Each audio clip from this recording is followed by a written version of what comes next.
Till last week, we spoke about our enemy, the devil, who's trying to trap us, over whom we have victory, how he'll trap us from behind, from the back. और पिछले सप्ताह तक हम देख रहे थे शैतान जो हमारा विरोधी है वो हमें पीछे से हमारे ऊपर आक्रमण करता है और हमें फंसा लेता है. We can drive out demons from people, we can drive out demons from localities, but he'll try a backdoor method to try to trap us in various ways. और हम अपने आसपास के क्षेत्रों में और अपने लोगों में से भी हम शैतान को निकाल सकते हैं. इतनी हमें प्रभु की ओर से सामर्थ और अधिकार है. But he'll try backdoor methods to try to trap us. लेकिन शैतान जो है वो हमारे ऊपर बहुत सारे ऐसे तरीके अपनाता है जिससे वो हमें फंसा डाले. We spoke about 4 different ways by which he will try to trap us. और हमने पिछली बार देखा था 4 अलग अलग तरीकों से जैसे शैतान जब हमें फंसाने के प्रयास करता है जिन कारणों से. Number 1, he'll try to take our minds away from the Lord. पहली बात हमने देखा था कि हमारे मनों को वो परमेश्वर से दूर ले जाता है. But he'll try to make us disobey God, whereby he will try to work in us. और दूसरी तरह से वो हमें फंसाने की कोशिश करता है कि हम प्रभु की आज्ञा का उल्लंघन करें और वो हमें फंसा डाले. Number 3, when you're provoked to anger and you get angry, they give the devil a foothold. He'll try to provoke us to get angry and be short-tempered. और तीसरा तरीका वो अपनाता है कि वो हमारे अंदर क्रोध को उपजा देता है ताकि हम क्रोध में आकर के उसको पैर रखने का जगह हमारे जीवनों में मिल जाए. And number 4, he will bring suffering into our lives, and thereby we get distracted and miss out on a close walk with God. और चौथी तरह से जो चौथा तरीका जो वो अपनाता है वो है कि वो हमारे को परमेश्वर से नजदीक चलने से दूर ले जाता है. Now, as we realize who we are in Christ, we will know we have been given authority even over the devil in Jesus' name. और जब हम जान जाते हैं कि हम प्रभु यीशु मसीह में हमारा क्या अस्तित्व है, क्या हमारा मूल्य है, तो फिर हम प्रभु यीशु मसीह के नाम से हम शैतान को भगा सकते हैं. Throughout our life on this earth, he will try to trouble us and he'll irritate us because he knows we are going to heaven, he's going to hell. और इस पृथ्वी के हमारे जीवन के सफर में वो पूरे सफर में हमें परेशान करता रहेगा किसी रीति से ताकि हम परेशान हों या किसी झुंझलाएं या कुछ क्रोध करें, ये चाहता है वो. So all the time you should be prepared to be facing him and be right with God all the time.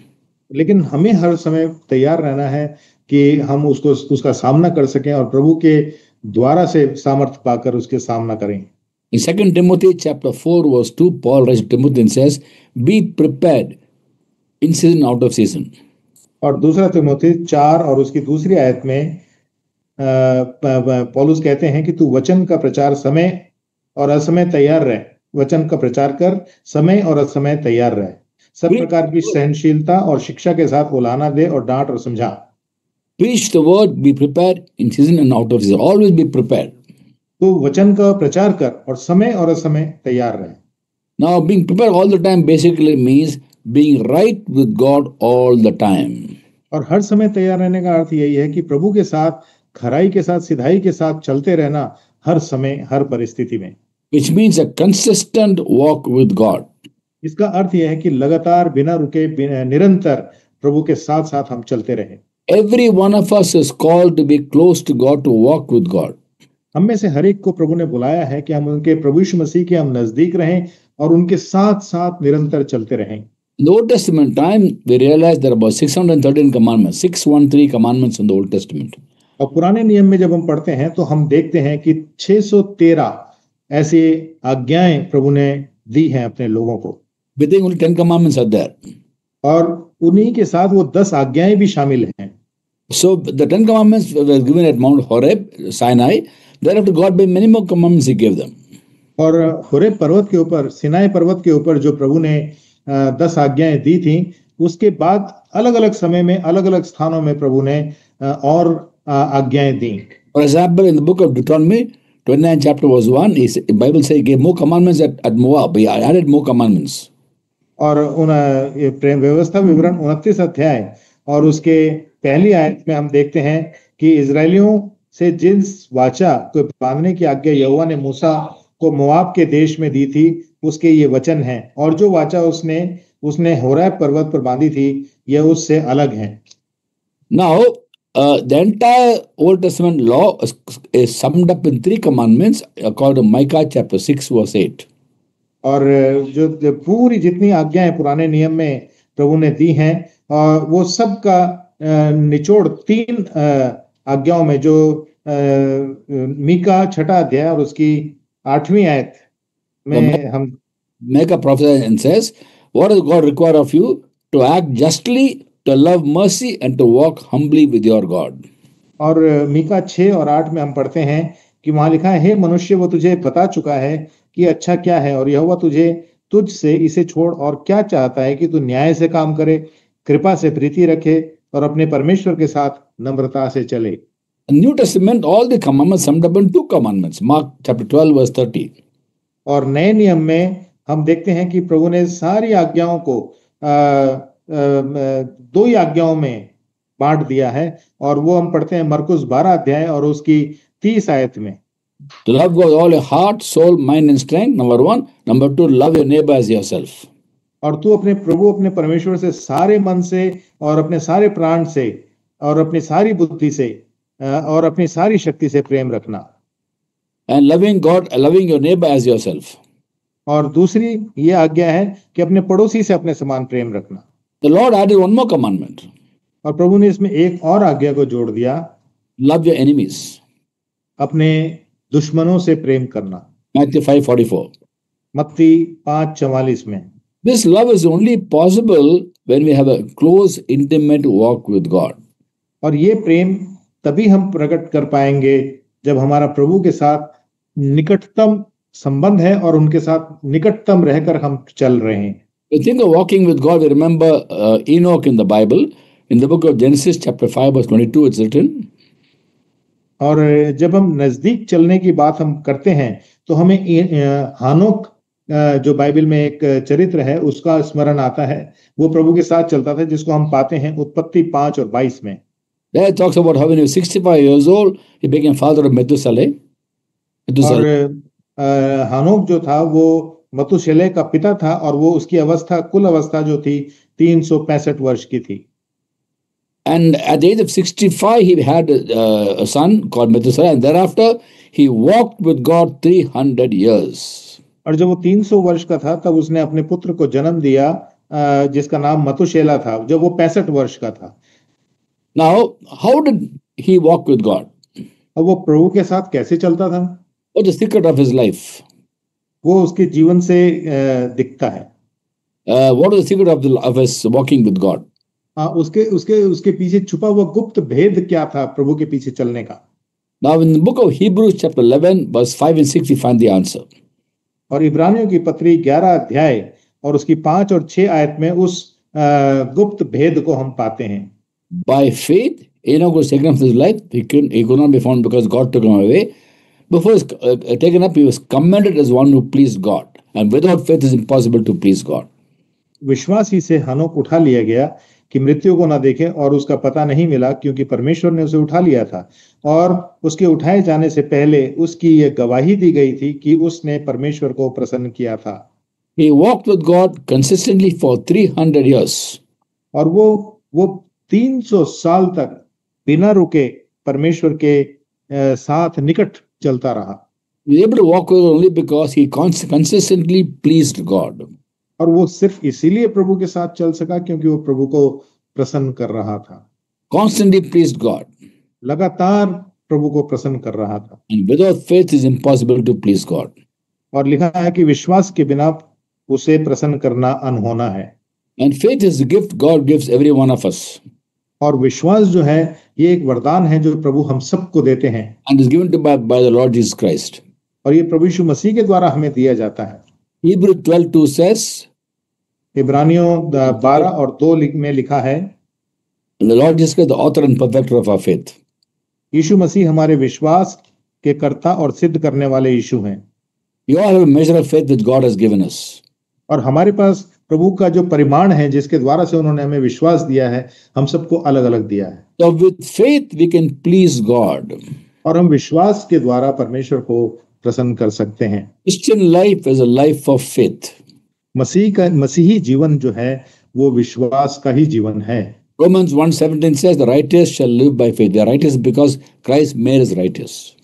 और रोमियो 1:17 में हम पढ़ते हैं, वहां पर लिखा है, क्योंकि उसमें परमेश्वर की धार्मिकता विश्वास से और विश्वास के लिए प्रकट होती है, जैसा लिखा है कि विश्वास से धर्मी जन जीवित रहेगा। Now, for us to walk with God consistently, He's given all the resources we need. और हमारे को प्रभु के साथ बिना रुके चलते रहने के लिए वो विश्वास हमें दिया गया है। In fact, it says in 2 Peter 1:3, His divine power has given us everything we need for life and godliness. और दूसरा पत्रस 1:3 में हम पढ़ते हैं, क्योंकि उसके ईश्वरीय सामर्थ्य ने सब कुछ जो जीवन और भक्ति से संबंध रखता है हमें उसी की पहचान के द्वारा दिया है, जिसने हमें अपनी ही महिमा और सद्गुण के अनुसार बुलाया है। He's given us already. It's all there available for us. We should just receive it. That's all. उन्होंने दिया है हमें, वो सब दे चुके हैं, हमें सिर्फ उसे प्राप्त करना है। But God wants us to be willing to walk with Him. लेकिन परमेश्वर चाहते हैं कि हमें प्रभु के पीछे चलने के लिए मन में इच्छा होना चाहिए। When you walk with God intimately and closely, be right with Him. Anytime we face evil ones, we can stand against the evil one and command him to go because we are right with God. क्योंकि जब भी प्रभु के साथ चलते हैं, तब प्रभु के साथ एक मनता के साथ हम चलते हैं स्थिर होकर के, तब हम शैतान को किसी भी रीति से धमका करके भगा सकते हैं और वो तुरंत वो जाएगा हमें छोड़कर। When not right with God, our faith gets our conscience gets actually contaminated. और अगर हमारा विश्वास प्रभु में स्थिर नहीं है, तो हमारा विश्वास जो है वो भ्रष्ट हो जाता है या उसमें कुछ मिलावट हो जाती है। When we don't keep a good conscience, our faith gets shipwrecked, as Paul told to Timothy. और जब हमारा विवेक शुद्ध पवित्र नहीं होता, तो हमारा जो विश्वास रूपी जहाज है वो डूब जाता है।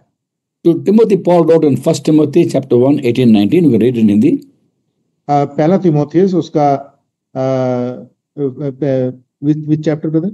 Chapter 1 verses 18 and 19. पहला तीमुथियुस पहला अध्याय उसके 18 और 19 आयत को हम पढ़ते हैं। हे पुत्र तीमुथियुस, उन भविष्यवाणियों के अनुसार जो पहले तेरे विषय में की गई थी, मैं ये आज्ञा सौंपता हूं कि तू उनके अनुसार अच्छी लड़ाई को लड़ता रहे और विश्वास और उस अच्छे विवेक को थामे रहे, जिसे दूर करने के कारण कितनों का विश्वास रूपी जहाज डूब गया। So when you neglect a clear conscience, our faith gets shipwrecked. It won't be lost. God will bring us back, but it gets affected. अगर हमने अपने अच्छे विवेक की रक्षा नहीं की, तो ऐसे हमारा विश्वास रूपी जहाज डूब जाएगा, जैसे बहुतों का डूब गया। So our confidence to be close to God, our many resources given us. और हमें प्रभु के साथ नजदीक बने रहने के लिए हमें बहुत सारे ऐसी प्रभु ने चीजें दी हैं। He's given us gifts, He's given us resources for us to be close to ऐसे God. उसने बहुत सारे वरदान और बहुत सारे स्रोत दिए हैं। When a conscience is affected because of sin, then to clear the conscience, we trust in the blood of Christ that cleanses the conscience of every sin, our spirits of every sin. और जब हमारे पाप के द्वारा से हमारा विवेक कलंकित हो जाता है, तो विश्वास में और प्रभु यीशु मसीह के लहू के द्वारा से हम अपने विवेक को शुद्ध कर सकते हैं, विश्वास को शुद्ध कर सकते हैं। And not right with God, the devil accuses us before the Father. और अगर हमारा प्रभु के साथ संबंध ठीक नहीं है, तो शैतान हमें परमेश्वर के सामने हमारे ऊपर दोष लगाता है। In fact, the word Satan actually means accuser. और शैतान का जो सच्चा अर्थ है वो है दोष लगाने वाला। In the book of Job, we read in chapter 1 verse 6, when the angels of God came before God to have fellowship with God, Satan also came along with them. और अय्यूब 1 और उसकी 6ठी आयत में हम पढ़ते हैं कि जब परमेश्वर के पुत्र प्रभु के सामने इकट्ठा थे, उनके बीच शैतान भी आया। And God asked him, how come you come? He said, from going to and fro the earth. और प्रभु ने उससे पूछा, तू कैसे आया है? उसने कहा, मैं इधर उधर घूमते फिरते डोलते डालते आया हूं। And Satan, the word Satan actually means accuser. और शैतान का जो सच्चा अर्थ है वो है दोष लगाने वाला। And when we sin against God, he accuses us. और जब हम प्रभु के विरोध में पाप कर बैठते हैं, तो वो हमारे को परमेश्वर के सामने हम पर दोष लगाना शुरू करता है। That's how guilt takes root in our hearts. और इस रीति से पाप बोध हमारे अंदर जड़ पकड़ने लगता है। Revelation chapter 12 verse 10 we read, the accused the brethren accuse them before God day and night. और प्रकाशित वाक्य 10 और उसका No, chapter verse 10, 12 बस. प्रकाशित वाक्य उसका 12 अध्याय और उसकी 10वीं आयत में हम पढ़ते हैं, Second part, yeah. तो उसके दूसरे भाग में हम पढ़ते हैं, क्योंकि हमारे भाइयों पर दोष लगाने वाला जो रात दिन परमेश्वर के सामने उन पर दोष लगाया करता था, गिरा दिया गया. And next verse says, verse 11, they overcame him by the blood of the lamb and by the word of the testimony. और फिर प्रकाशित 12 उसकी 11 आयत में हम पढ़ते हैं, और वे मेमने के लहू के कारण और अपनी गवाही के वचन के कारण उस पर जयवंत हुए, और उन्होंने अपने प्राणों को प्रिय जाना न जाना, यहां तक कि मृत्यु भी सह ली. They means who? They means the believers, the brethren. इस वो उसका मतलब है विश्वासी गण. They overcame him. Who is he? The devil. Accuser. और लिखा है उन लोगों ने, ये वो लोग कौन थे? वो जो शैतान के ऊपर विजयी थे. So they means believers, overcame him means the him refers to Satan by the blood of the lamb, by the word of the testimony. और जैसा लिखा है कि और वे, जैसा लिखा है वे मेमने के लहू से, तो वे मतलब विश्वासी, और आगे लिखा है कि उस पर जयवंत हुए. इसका अर्थ है वो उस कौन है? वो शैतान है, शैतान के ऊपर जयवंत हुए. How do you overcome? By the blood of the lamb and by the word of our testimony. और कैसे हम उनके ऊपर उसके ऊपर जयवंत हुए वे लोग? वो है मेमने के लहू के कारण और अपनी गवाही के वचन के कारण. By the blood of Christ we've been given a clear conscience. प्रभु यीशु मसीह के लहू, मेमने के लहू के द्वारा हमें शुद्ध, साफ, पवित्र विवेक मिलता है. Healing for a disturbed and troubled conscience is the blood of Christ. और हमारा जो प्रताड़ित विवेक जो है या कलंकित विवेक जो है, वो प्रभु यीशु मसीह के लहू के द्वारा नया किया जाता है. Let's read Hebrews chapter 9 verses 13 and 14. इब्रानियों की पत्री 9वां अध्याय और उसकी 13 और 14 आयत को हम पढ़ते हैं. क्योंकि जब बकरों और बैलों का लहू और क्लोर की राख अपवित्र लोगों के पर छिड़के जाने से शरीर की शुद्धता के लिए पवित्र करती है, तो मसीह का लहू, जिसने अपने आप को सनातन आत्मा के द्वारा परमेश्वर के सामने निर्दोष चढ़ाया, तुम्हारे विवेक को मरे हुए कामों से क्यों न शुद्ध करेगा, ताकि तुम जीवते परमेश्वर की सेवा करो. विवेक को क्यों नहीं शुद्ध करेगा? So that by the blood of Christ our conscience is made clean, perfect conscience, therefore our faith is kept intact. और प्रभु यीशु मसीह के लहू के द्वारा से हमारा विवेक शुद्ध हो जाता है, पवित्र हो जाता है, और हमारा विश्वास अपने आप में सुदृढ़ और स्थिर हो जाता है. Also because the blood of Christ we have confidence to have fellowship with God. Confidence to enter the most holy place by the blood of Jesus. Let's read Hebrews chapter 10 verses 19 to 22. और इब्रानियों 10वां अध्याय 19 से लेके 22 आयत तक हम पढ़ते हैं. सो हे भाइयों, जबकि हमें यीशु के लहू के द्वारा उस नए और जीवते मार्ग से पवित्र स्थान में प्रवेश करने का हियाव हो गया है, जो उसने पर्दे अर्थात अपने शरीर में से होकर हमारे लिए अभिषेक किया है, और इसीलिए कि हमारा ऐसा महान याजक है जो परमेश्वर के घर का अधिकारी है, तो आओ हम सच्चे मन, पूरे विश्वास के साथ और विवेक के दोष को दूर करने के लिए हृदय पर छिड़काव लेकर अपने देह को शुद्ध जल से धुलवाकर परमेश्वर के समीप जाएं. Praise God. By faith our hearts are sprinkled to cleanse us from a guilty conscience by the blood of Christ.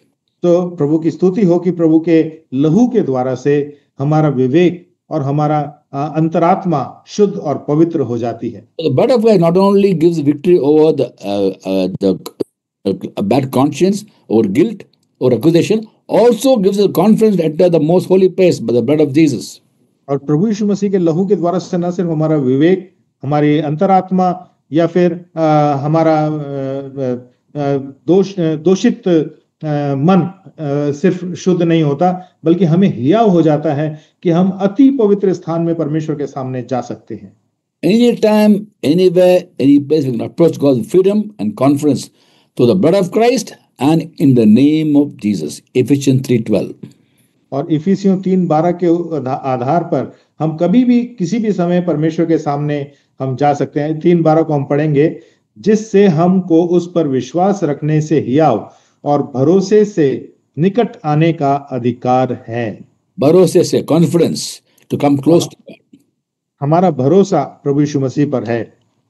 So as we walk with God, choose to walk with God, please remember, any time you can approach Him, He's always willing to accept us. और जब हमने प्रभु यीशु मसीह के पीछे चलने का चुनाव कर लिया है, तो आप इस बात को हमेशा स्मरण रखें कि हम किसी भी समय कभी भी परमेश्वर के पास जा सकते हैं। It's amazing to see when the Israelites came from Egypt, when they camped along the way, there was a tent of meeting where Moses would talk to God. और फिर जब इजरायली लोग मिस्र से निकल कर आ रहे थे और कनान के मार्ग में थे और उनके बीच में तंबू होता था, जब वो कभी भी मूसा वहां पर प्रवेश करता था।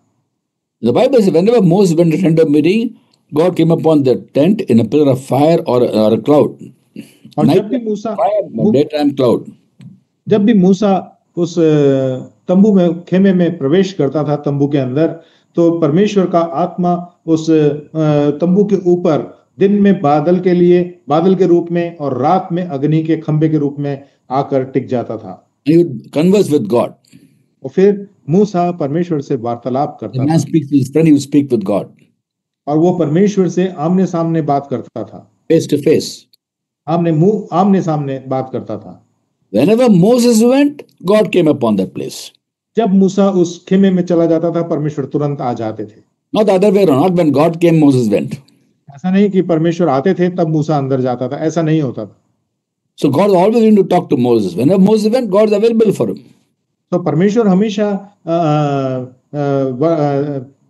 उपस्थित रहते थे मूसा से बात करने के लिए, और मूसा जब भी उस तंबू में जाता था, परमेश्वर का आत्मा उस तंबू में आ जाता था। It all depends upon Moses' initiative. If you want to talk to God, God is ready to talk to him.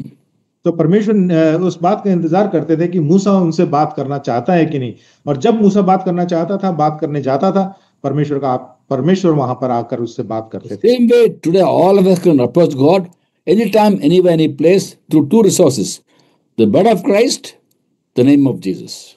और इसी रीति से आज हम भी परमेश्वर से किसी भी समय, किसी भी वक्त में हम बात कर सकते हैं।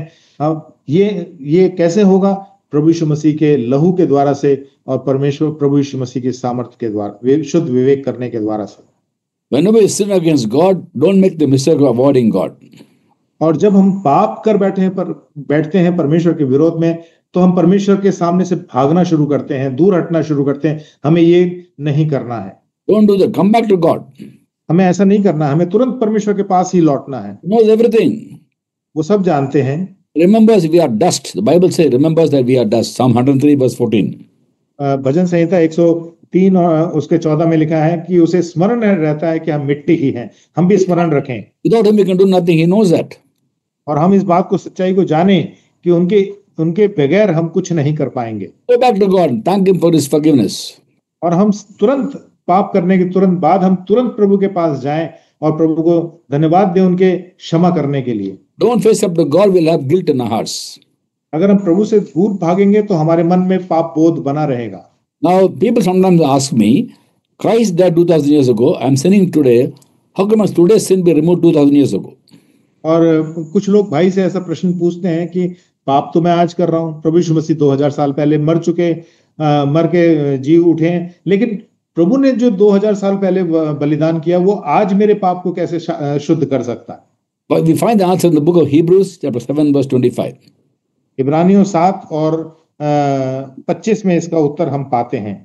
He is able to save completely those who come to God through him because he always lives to intercede for them.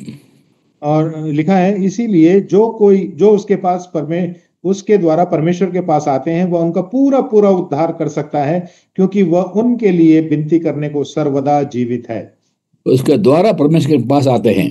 Through Christ we come to God the Father. तो प्रभु यीशु मसीह के द्वारा जो परमेश्वर के पास हम आते हैं, He is today interceding for us today as I am talking to you. और जैसे आज हम बात कर रहे हैं, आज प्रभु यीशु मसीह हमारे लिए विनती कर रहे हैं परमेश्वर के साथ। So he removes all our sins when we come before him and face up to him, and he restores a clear conscience to us.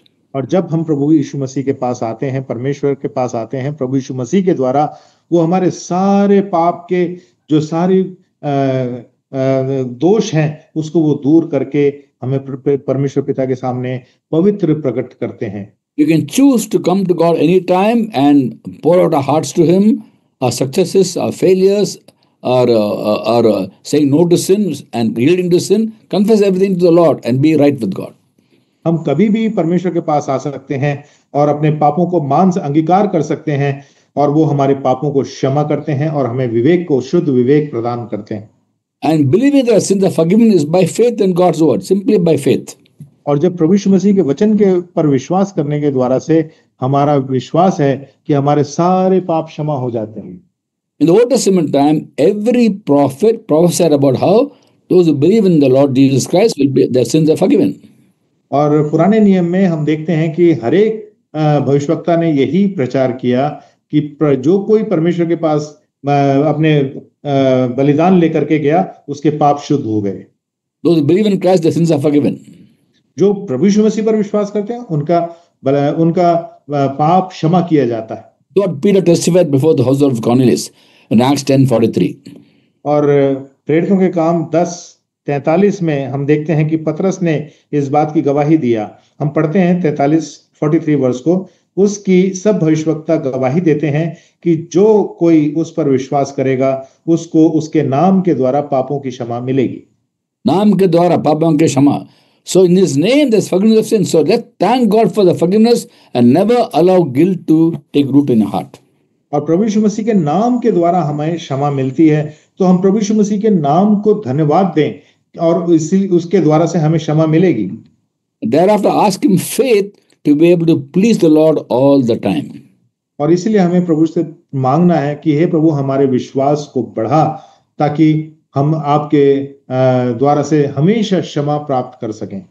Obedience comes from faith. Romans 1:5. और रोमियो 1:5 के आधार पर हम पढ़ते हैं कि आज्ञा पढ़ते हैं, उसके कारण रोमियो 1:5 second part द्वारा obedience comes from faith. विश्वास के द्वारा आज्ञाकारिता आती है। And also we read in the book of 1 John chapter 5, 3, 4 and 5 how this obedience comes from faith is a joyful obedience. It's not a burdensome obedience. और पहला यूहन्ना उसका 5वां अध्याय 3, 4 और 5 के आयतों में हम पढ़ते हैं कि और परमेश्वर का ये प्रेम यह है कि हम उसकी आज्ञाओं को मानें और उसकी आज्ञाएं कठिन नहीं, क्योंकि जो कुछ परमेश्वर से उत्पन्न हुआ है वह संसार पर जय प्राप्त करता है और वह विजय जिससे संसार पर जय प्राप्त होती है हमारा विश्वास है। संसार पर जय पाने वाले कौन है? केवल वह जिसका यह विश्वास है कि यीशु परमेश्वर का पुत्र है। When you believe the Son of God, we are overcomers, and by faith we can obey God, and it's not a burden. और जब हम विश्वास के द्वारा से हम विजयी जीवन पाते हैं, और अगर हम विजयी जीवन है तो परमेश्वर की आज्ञा को पालन करना हमारे को वजन बोझ नहीं लगता। To consistently walk with God, we thank God for the blood shed for us on the cross. Anytime we approach God with freedom and confidence, and also to be able to please Him, He gives us faith. और अगर हमें निरंतर प्रभु के साथ चलना है तो प्रभु यीशु मसीह के लहू के द्वारा से हम शुद्ध विवेक प्राप्त करते हैं और हम प्रभु के नजदीक निकट बने रहते हैं, तब हम विजयी जीवन के साथ प्रभु के साथ साथ चल सकते हैं। Many Christians don't have a consistent walk with God. बहुत सारे मसीही लोगों का जीवन जो है वो प्रभु के साथ निरंतर लगातार चलने वाला जीवन नहीं है। Sometimes we are close to God, sometimes far away from God. कभी-कभी हम प्रभु के बहुत निकट चल रहे होते हैं, कभी-कभी हम प्रभु से बहुत दूर चल रहे होते हैं। And sometimes we think we are like the Israelites who were up and down in their walk with God. और कभी-कभी ऐसा लगता है जैसे हम इजरायलियों के समान बन जाते हैं जिनके जीवन में उतार चढ़ाव आते थे। One moment close to God, then they go away from God, and then they get problems, again cry to God, up and down. और उनके जीवन में कभी ऐसा होता था कि प्रभु के बहुत निकट चल रहे होते थे, कभी-कभी ऐसा दूर हो जाते थे, फिर वो रोते थे प्रभु के सामने और फिर प्रभु उनको इस तरह से उतार चढ़ाव उनके जीवन में चलता रहता था। In the Old Testament time, blessings were conditional to obedience. और पुराने नियम के आधार पर हम देखते हैं कि जो आशीषें थी वो शर्तों के साथ दी जाती थी। When they obeyed God, they were blessed, or disobeyed God, they were cursed. अगर तुम प्रभु की आज्ञा मानोगे तो तुम्हें आशीष मिलेगी, नहीं मानोगे तो तुम्हारे ऊपर श्राप आ जाएगा। We see a pattern in the Old Testament. ये पुराने नियम का एक तरीका था। When the priests, the prophets, and the kings were close to God, people were close to God. जब याजक लोग और राजा लोग और प्रजा के लोग भी प्रभु के नजदीक होते थे तो उनको आशीषें मिलती थी। When they were blessed by God, they became proud and they forgot God. और जब परमेश्वर के से दूर चले जाते थे तो फिर उनके अंदर घमंड आ जाता था और फिर परमेश्वर की उनके ऊपर ताड़ना आती थी। When they were blessed by God, they became proud and they forgot God. जब उनको आशीष मिलती थी तो वो घमंडी हो जाते थे और फिर उनके ऊपर ताड़ना आती थी। God spoke about them through Hosea in Hosea 13:6. और होशिया 3 और 6 में 13 और 6 में सॉरी होशे 13 और उसका 6ठी आयत में हम पढ़ते हैं, Because when I fed them, they were satisfied. When they satisfied, they became proud. Then they forgot me. परंतु जब इजरायली चराए जाते थे और वे तृप्त हो गए, तब तृप्त होने पर उनका मन घमंड से भर गया, इस कारण वे मुझको भूल गए। So we see a pattern. When they are blessed by God, they became proud. They forgot God. They got in the problem and they faced difficulties. They cried out to God. God sent the prophets. God sent judges to bring them back to God. तो जब उन्हें आशीष मिली और वो घमंडी हो गए, प्रभु को भूल गए, फिर उनके ऊपर सतावट आई तो फिर वो प्रभु के सामने रोने लगे तो फिर उनके जीवन में प्रभु ने ऐसे न्याय ठहराए उनके लिए ताकि वो फिर उनको फिर छुड़ा के लाए और फिर वो फिर प्रभु के पीछे चलने लगे। When the leadership was close to God, people were close to God. When the priests were close to God, people were close to God. When the priests went away, the people also went away. तो जब लोग नजदीक चल रहे होते थे, याजक नजदीक होते थे और जो उनके न्यायी होते थे वो नजदीक होते थे, तो लोग सीधे सीधे चलते थे प्रभु के पीछे, लेकिन जैसे उनको आशीषें मिलती थी वो दूर हो जाते थे और फिर उनको कठिनाइयां आती थी। But Christians do the same thing. Christians, they say, I have no leadership in the church. The leadership is not good, so I don't feel like following God. They say. और आज भी मसीहत भी ऐसे ही है कि वो लोग ये कहते हैं कि हमारे तो जो अगुवे हैं वो अच्छे नहीं हैं, इसलिए मैं प्रभु के पीछे नहीं चलूंगा। Who is the head of the church? कलीसिया का अगुवा कौन है? सिर कौन है? Christ is the head of the church. प्रभु यीशु मसीह है सिर। We are the body. He is the head. हम देह हैं और प्रभु यीशु मसीह सिर हैं। He is not failed. He is perfect. He is in heaven. वो स्वर्ग में है, वो कभी पराजित नहीं हुए। He is a perfect high priest. वो हमारा सिद्ध महायाजक है। Therefore, we have no excuse to go away from God. और इसलिए हमारे पास आज कोई ऐसा बहाना नहीं है कि हम प्रभु परमेश्वर से दूर हो जाएं। We cannot say there's no role model in the church. और हम ये नहीं कह सकते कि हमारे कलीसिया में कोई एक अच्छा उदाहरण नहीं है। The ultimate role model is the head of the church, who is Christ. और जो अंत का जो हमारा उदाहरण है वो प्रभु यीशु मसीह है। When you depend upon him and have faith in him, you will not backslide. If you backslide, he will bring us back. अगर हम प्रभु यीशु मसीह पर निर्भर रहते हैं तो फिर हम कैसे पिछड़ जाएंगे, हम कैसे गिर जाएंगे? You can choose to please God. हमें चुनाव करना है कि हम प्रभु को प्रसन्न करें। You can actually choose to walk with God, to come close to God. हम चुनाव कर सकते हैं कि हम प्रभु के पीछे पीछे चलें, प्रभु के नजदीक बने रहें। In James chapter 4, 7 and 8 we read. याकूब 4, 7 और 8 में हम पढ़ते हैं। Submit yourself then to God. Yakub God, resist the devil, flee from you. Draw close to God, God will draw close to you. इसीलिए परमेश्वर के अधीन हो जाओ और शैतान का सामना करो तो वो तुम्हारे पास से भाग निकलेगा। परमेश्वर के निकट आओ तो वह भी तुम्हारे निकट आएगा। हे पापियों, अपने हाथ शुद्ध करो और हे दुचित्ते लोगों, अपना हृदय को पवित्र करो। Now you don't have to fight the devil; he's already defeated. We resist him by faith. हमें शैतान का से लड़ने की जरूरत नहीं है, वो हारा ही हुआ है, उसका बस सामना करना है। We just stand firm against him with the armor of God upon us. परमेश्वर के सारे अस्त्र शस्त्र बांधकर हमें उसके सामने स्थिर खड़े रहना है। Resist him, we'll flee from him. Resist him by faith. हमें उसका सामना करना है कैसे? विश्वास के द्वारा। When you draw close to God, God will draw close to us. जब हम परमेश्वर के निकट जाएंगे, परमेश्वर हमारे और निकट आ जाते हैं। Decision we have to take. Pardon me? It's a decision we have to take to follow the और ये निर्णय हमें लेना है। God revealed His will. His will is that we should draw close to Him. परमेश्वर ने तो अपनी इच्छा प्रकट कर दी है कि यही कि हमें उनके नजदीक बने रहना है। Amos chapter 3 verse 3 is written, can two walk together unless they agree to do so? आमोस 3 और उसकी तीसरी आयत में हम पढ़ते हैं, यदि दो मनुष्य परस्पर सहमत न हो तो वे क्यों कर एक संग चल सकेंगे। But in us and God, we must decide to walk with God. He wants to walk with us. That's what he did in the James 4:8. But we should decide to walk with him. तो परमेश्वर तो हमारे साथ चलना चाहते हैं, लेकिन हमारी भी मन में इच्छा होनी चाहिए कि हम परमेश्वर के साथ साथ चलें। In the 11th chapter of Matthew, verse 28 to 30, we read. You can read that in Hindi to save time. Matthew 11th chapter 28. मत्ती 11:28 से 30 तक हम पढ़ते हैं, हे सब परिश्रम करने वालों और बोझ से दबे लोगों, मेरे पास आओ, मैं तुम्हें विश्राम दूंगा। मेरा जुआ अपने ऊपर उठा लो और मुझसे सीखो, क्योंकि मैं नम्र और मन में दीन हूं, और तुम अपने मन में विश्राम पाओगे, क्योंकि मेरा जुआ सहज और मेरा बोझ हल्का है। Who is saying that? Jesus is saying that. ये कौन कह रहा है? ये प्रभु यीशु मसीह कह रहे हैं। Mera jua, it is a yoke. When two bullocks are yoked together, they can't go in different directions. Only one direction they can go. और ये मेरा जुआ का अर्थ ये है कि एक जो हल है जो कंधे के ऊपर रखा होता है बैल के, वो जब उनके ऊपर रखा होता है तो दोनों अलग अलग दिशा में नहीं जा सकते, वो इनको एक साथ ही सीधे चलना है। And the Lord says, my yoke is easy, my burden is light. प्रभु कहते हैं कि मेरा जुआ सहज है और मेरा बोझ हल्का है। We're all called to be yoked with Jesus. हम सबको बुलाया गया है कि हम प्रभु यीशु मसीह के साथ जुए में बंधे हों।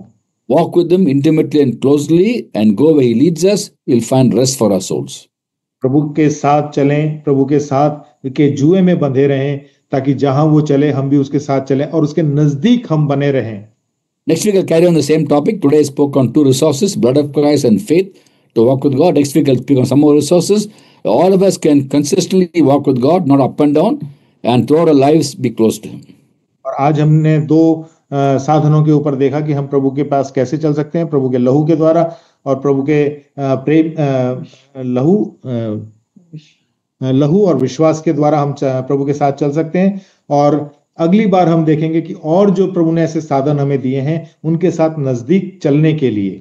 This next week, every day look to the Lord and ask him, Lord, really I want to walk with you, Lord. I want to be in step with your spirit.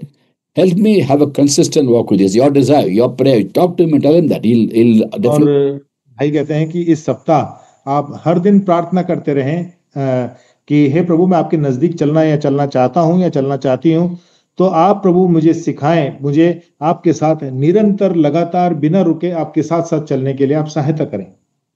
God bless you all.